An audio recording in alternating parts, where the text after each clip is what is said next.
Well, hello there. Hello to everyone, to all my Filipino friends. Kamusta kayo? And to all my English speaking friends, how are you? Doing okay, doing fine. I just came from a ministerial meeting just a while ago, and it's very encouraging being with other leaders and learning from them, and I really appreciate experiences like that. Anyway, so welcome to episode 2 of my podcast. This is Bong Baylon, and this podcast is called Bong Baylon Podcast. Okay, sorry, I'm not very creative when it comes to uh, what to call this podcast. Anyway, so welcome to this podcast. Basically, this is about leadership. We talk about leadership, and just let me know if there are things that you would want me to talk about. And in relation to that, we are going to do something different tonight because I received some feedback from people. They were asking me some questions about leadership, and I thought that may be a good thing to talk about. And there were a few questions. I'm not sure if I could address them all in this podcast, but I'll try to address at least one of them. And the question goes something like this: how do you lead a group of leaders? Okay, how do you lead a group of leaders? So yeah, basically that's really a tough thing. So I suppose the way to answer that is to explain that there are different levels of leadership, and if you're listening right now, I hope that you could just understand this, that there are different levels of leadership, and it would require different capacities on your part. So let me just explain what those levels are, and then I'll try to answer that particular question about how do you lead leaders or fellow leaders, or people who are like you. Um, Let me say up front, it's not easy. Okay, so if you are leading a group of leaders, it's really not easy because just think about it. You're in a group where everybody could be very outspoken or assertive, and that can really give you a headache. Okay, so anyway, but it's not impossible. It's actually quite challenging, and if handled well, it can really be very beneficial for you, depending on how you handle that. But let me just talk about the different levels of leadership. The very first level of leadership, which is the starting point of all leadership, is what I call leading yourself, or self leadership. And this is where all leaders should begin. And unfortunately, of course, things can develop very quickly for any leader, to the point that he's brought into a higher level or a higher capacity leadership situation, way beyond what he can handle. In other words, sometimes what happens is that if you are at a certain level, you are exposed to a situation where probably you don't know what to do, and it's beyond your capacity, so to speak. And it's not totally bad, because I do believe that God brings us to those situations to develop us further. Anyway, going back to what I was saying, the first level of leadership is leading yourself, and for me, I believe it's my opinion that a leader who's starting should do his very best to learn that kind of leadership, because it's foundational. And even if this person or you, the leader, gets promoted, and you find yourself in leadership situations that are much higher, the fact that you have learned how to lead yourself is going to be very beneficial for you. Okay, so anyway, I'm actually conducting a seminar this coming Saturday, November 26th. For those of you who might be interested, I'm conducting a seminar entitled Lead Yourself. It's actually a part of a longer seminar that I have actually taught elsewhere, and I'm teaching it here I'll be well, not here as in this podcast, but I'll be teaching it at real life Christian communities where I pastor, and you're invited. You're invited to come, and you and your leaders. I'd like to talk about leading yourself and some other things, because I believe that that's very important and essential in leadership. So anyway, going back to what I was saying. Sorry, I'm digressing. Anyway, so the first level of leadership is leading yourself. Okay, so probably I'll devote one whole podcast just talking about that, because I think that's something that a lot of people don't understand. Um, in fact, there are some leaders who become very, shall I say, they're not very good at higher levels because they simply have not learned to lead themselves. Okay, what I mean is that it's really quite dangerous if you see a leader at a higher level of leadership, higher capacity kind of leadership, and he or she doesn't know how to lead himself. That can really cause a lot of heartache. Anyway, okay, let's move on. So the second level of leadership is leading another person. Okay, leading another person. So not just yourself, but you're leading another person. And that kind of leadership requires different capacities and competencies, and that's challenging because you're not just dealing with yourself, you're dealing with another person who, of course, has his own mind or her own mind, and has his own will, and so forth and so on. And so leading another person, either supervising that person, or coaching that person, or mentoring that person, or whatever it is you might call that kind of situation. But you're just dealing with another person. So leadership at that level is much higher than just leading yourself. Okay, I hope you got that. So it's more challenging. Yeah. So leading yourself, and then leading another person. So that's the second level of leadership. The third level of leadership is leading a group, a small group. So these are individuals coming together.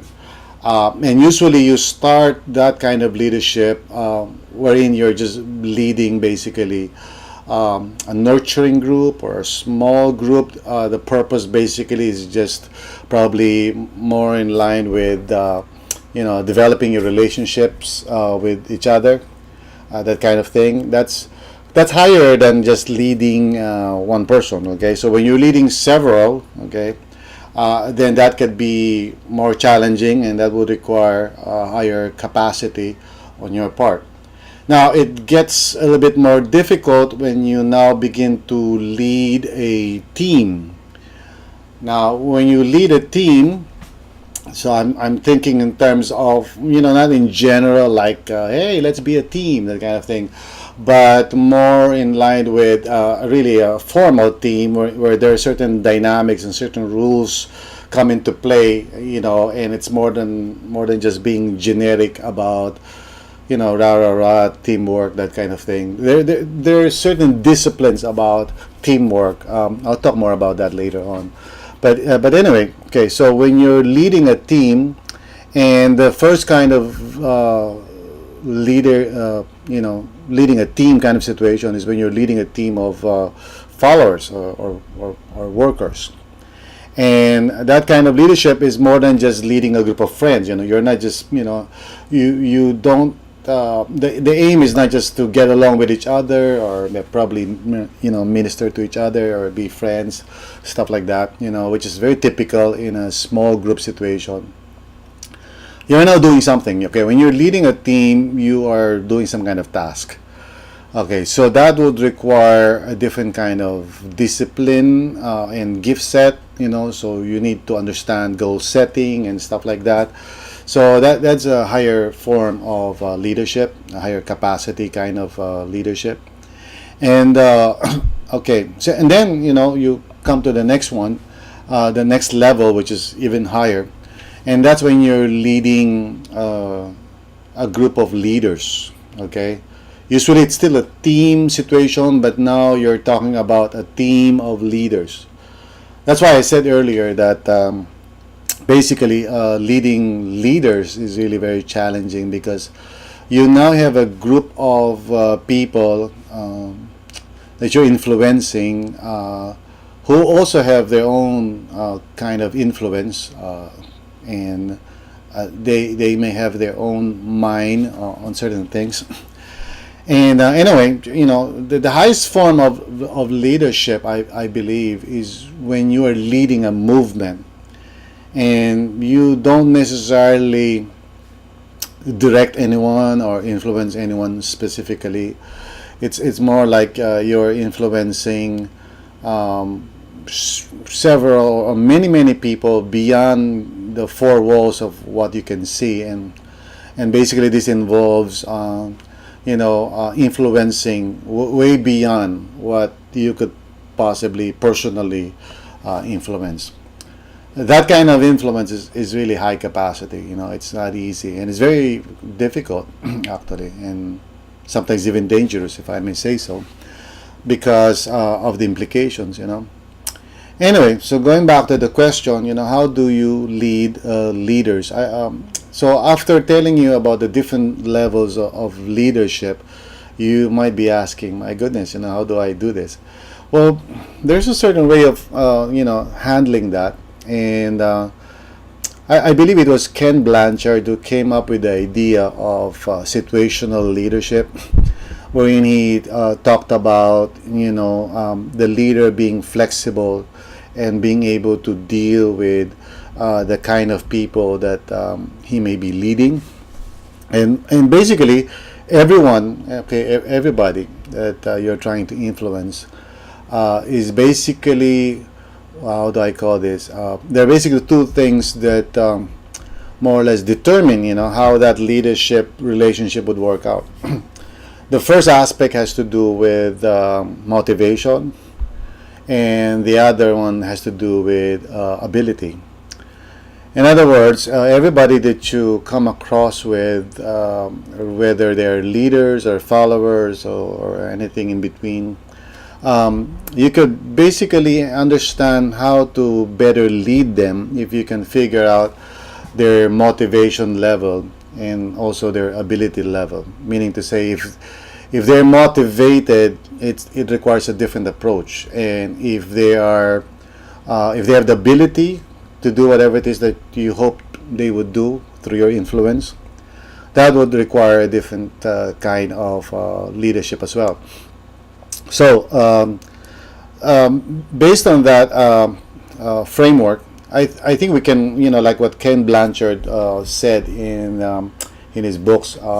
He wrote this book, 1 Minute Manager, which has helped a lot of people, and basically he came up with the idea of situational leadership, which until now is really very beneficial. So this is not something regional with me. I've learned it from him, but I think it's very helpful.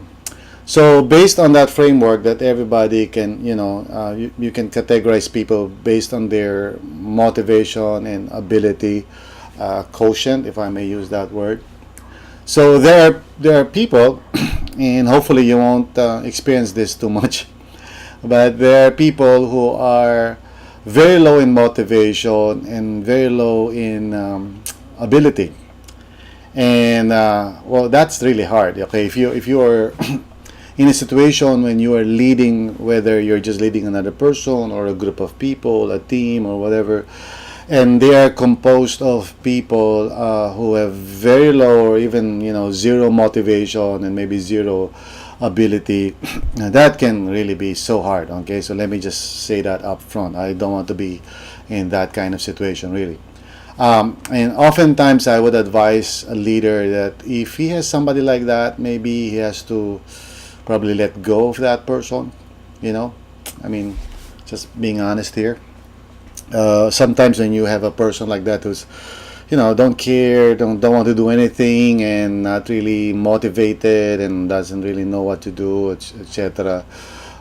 So that can be very frustrating for a leader. But anyway, the way you lead that person is you really have to be very directive with that person. You really have to, basically tell that person what to do. And so if you find yourself in that kind of situation, then as a leader, the way to handle that is to basically tell the person what he or she has to do and explain it, and probably model it or whatever. Just show the person what to do. So hopefully you're not in that kind of situation. But if you are, then that's the way to do it. Now, of course, like I said, sometimes you find yourself in a team or in a group situation, and people are different. Okay, so you cannot have a generic kind of leadership style where you try to, lead everybody the same way. You have to somehow adjust, okay, and be flexible. Sometimes even going to a more personal approach. If you have someone, let's say in a team situation, who is not motivated and not able, okay, to do anything, so you may really have to set that person apart and talk to him or talk to her, and just tell him, this is the way to do things. I want you to do this, I want you to do that, etc., etc. So okay, so that's how you can probably lead a person like that. Now, the second kind of situation, using the motivation and the ability framework, is a person who's motivated. They really want to do whatever it is that you want them to do, but they don't have the ability.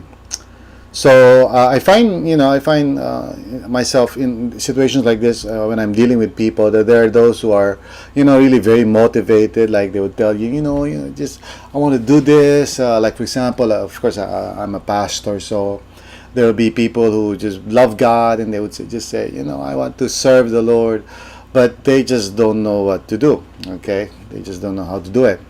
Now, I think that's an easier kind of situation, because motivation is tough. Probably next week in my next podcast, I'll talk more about motivation. But motivation is tough, okay? And especially when we're talking about self-motivation or motivation coming from within. That's tough because, you can do a certain kind of motivation from the outside, but self-motivation is the main thing. And if a person doesn't have that, that's quite a challenge. Okay, so anyway, let me just drink my water.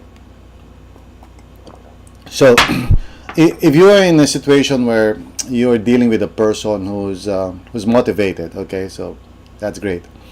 But he doesn't have the ability, or maybe skill-wise, he has not yet learned how to do certain things. Maybe he's not efficient or effective, that kind of thing. So in that kind of situation, what you need to do is really approach it as a training kind of situation, and not like you have to be directive or something like that, because that can discourage a person who's motivated. But you need to coach that person. You need to provide some guidelines, some parameters, because a motivated person really wants to do certain things. And if you don't provide the guidelines, or shall I say, the boundaries of what he or she can do, then he or she can actually go all over the place, and probably hurt himself or others. I don't know. So it can really be a very difficult situation also. So if you're dealing with a person who's self-motivated, well, good for you. Congratulations, by the way, if you have somebody like that. So if he or she is, motivated, but the ability factor is quite low or maybe medium, then what you need to do is, spend more time coaching, mentoring, training, and all of that. There has to be more. There has to be a focus more on giving this person the skills that he needs. Okay, he needs. Sorry. Anyway, so the third kind of person based on the motivation skill framework is a person who's very skillful. The ability factor is quite high. They know what they're doing. They can do it. But the problem is that they have very low motivation. Again, in my experience, I've seen people like this. That they are, out there, for example, they can do great things, but you bring them to, like, I'll use my situation as an example, as a pastor of a church. You'll find that sometimes you have people who are not functioning quite, shall I say, excellently, I mean, they give mediocre kind of performance, but you know that they're good, you know they're capable, and so this is a question of motivation. This is a question of motivation. So that means that what is happening basically is that this person is not motivated enough. Okay, so signs and wonders. Okay, well, I mean, there are certain signs, and you wonder what's happening. Anyway, so for example, being late all the time, being late, or doing a very mediocre kind of performance, not up par to what you expect them to do, that kind of thing. That's really very frustrating, I think. In some cases, you just, scratch your head. So in that kind of situation, what do you do? I would advise that the way to deal with that is really to be a person who inspires, okay? A person who basically encourage, a person who basically would be willing to cast the vision and explain why something is much better if we just go that way, or the way to do it, like as Bill Hybels would always say, is just paint the present picture in such a way that everyone who sees it and understands it would say, you know what, I don't want to stay there, okay? I just want to move forward. What's the better place, So that's why this has to do with motivation. Motivation is a major topic in leadership, and I'll devote a whole podcast on that. Come back next week. I'll talk about motivation. Anyway, so when you find yourself in a situation where a person is not motivated but is skillful, so the way to approach that is to be, you guess it, a motivator. That's what you need to be. You need to be a motivator. You need to come alongside this person and encourage him and say, you know what, we can do this. So the approach is not to train or to teach or to tell him what to do. He knows that already. He knows what he needs to do. He's skillful. Okay, he's skillful. So. So let me just review that for a second before I go to the last type of person, which is really the answer to the question of one of you. I won't tell the name. Anyway, you know who you are. So the first level is or rather, the first kind of person is the person who doesn't have motivation and doesn't have the ability. So you tend to approach that person in a more directive way, telling a person what he needs to do, how he needs to do it, blah blah blah. And then the second kind of person is a person who's motivated but doesn't have the skill set yet. So a lot of training. You're a trainer, so you approach that person as a leader. You approach that person as a trainer, as a coach, giving that person guidelines and parameters so that he or she doesn't hurt himself or herself.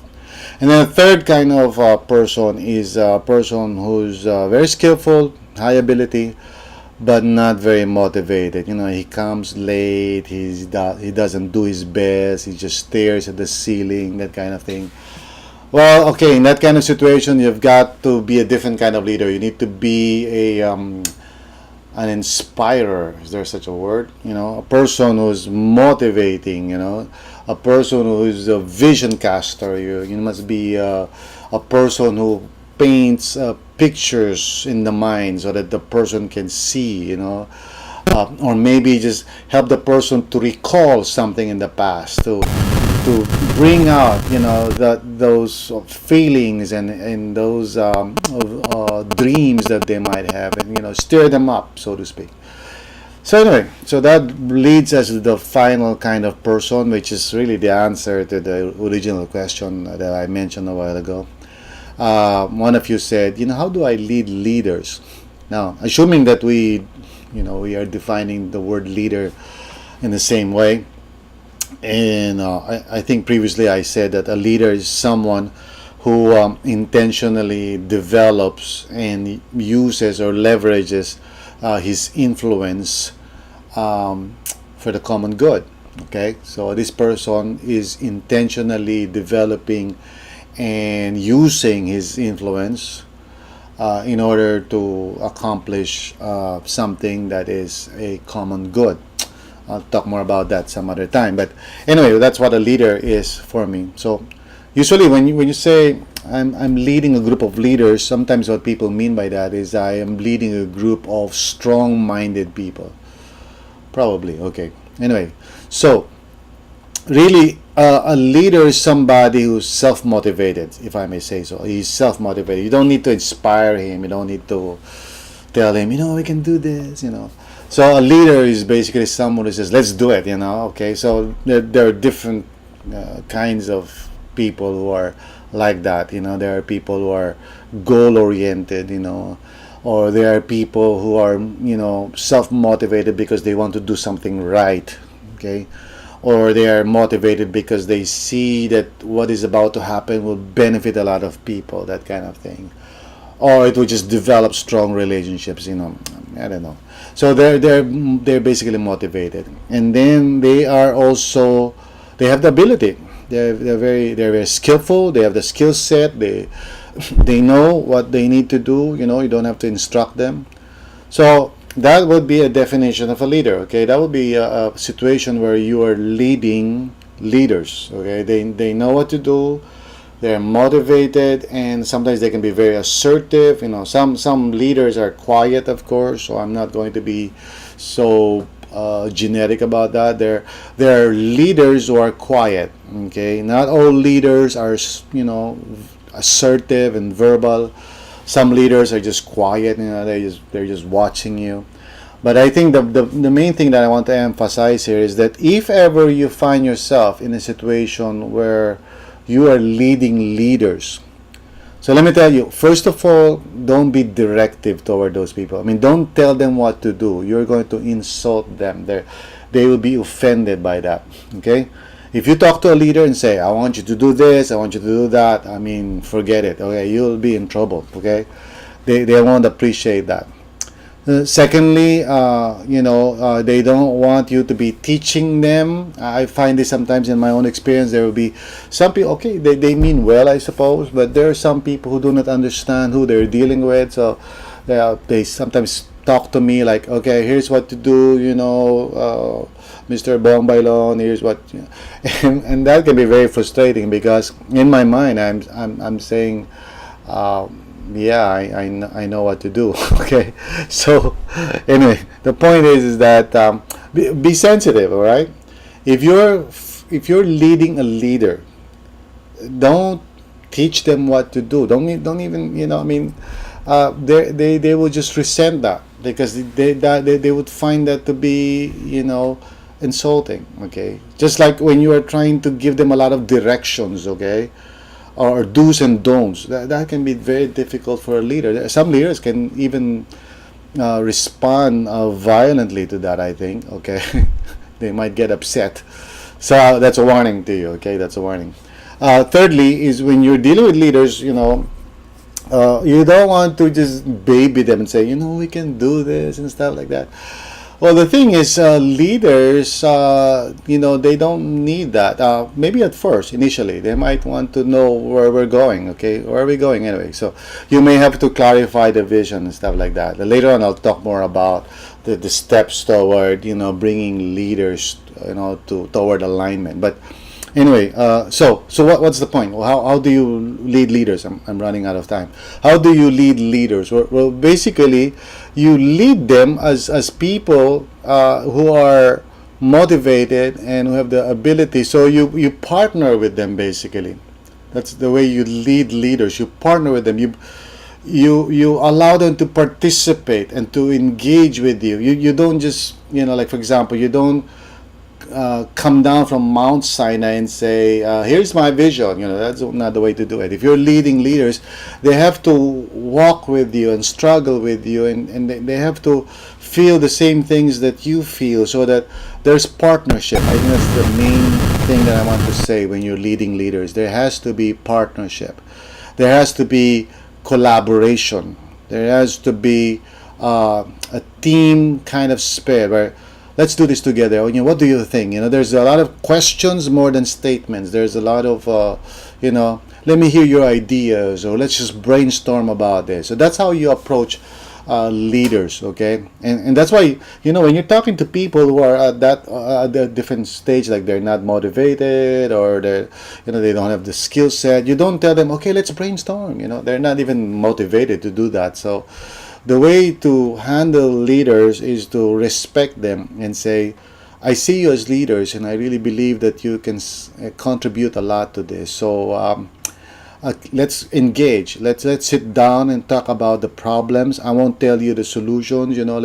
Let's figure it out together. Okay. So bottom line, when you're leading leaders, remember, they're leaders. Okay. So as leaders, they're not the other types of people that I talked about earlier. So they are leaders. So respect them and acknowledge their leadership, and make them feel that they're part of the process. Don't just deliver the product at the end. Like you go through whatever it is that you go through, and then you say, here's the package, go and take it.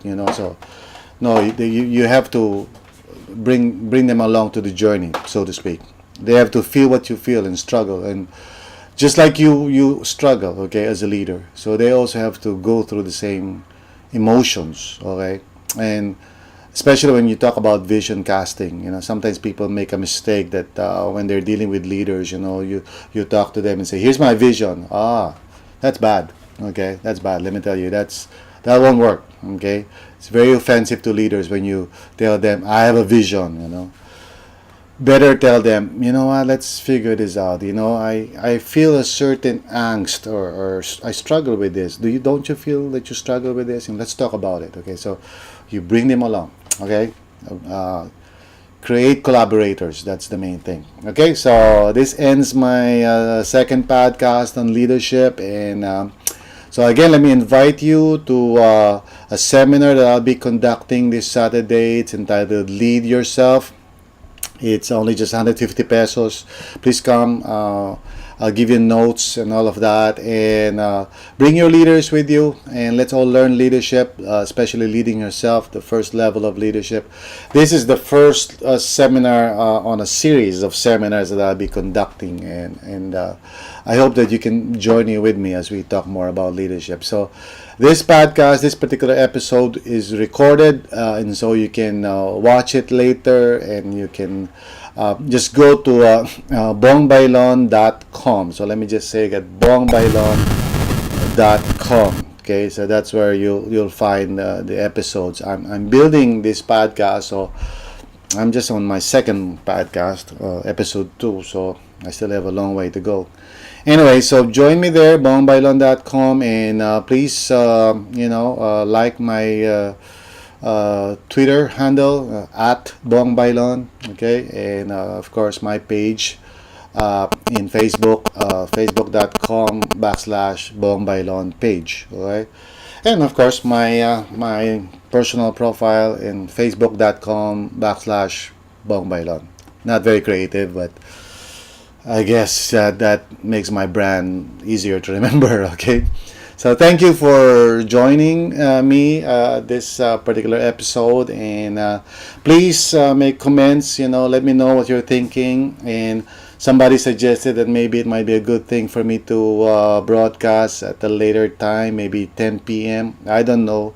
Some of you mentioned maybe I should broadcast at around 6 a.m. Are you kidding? 6 a.m. Anyway.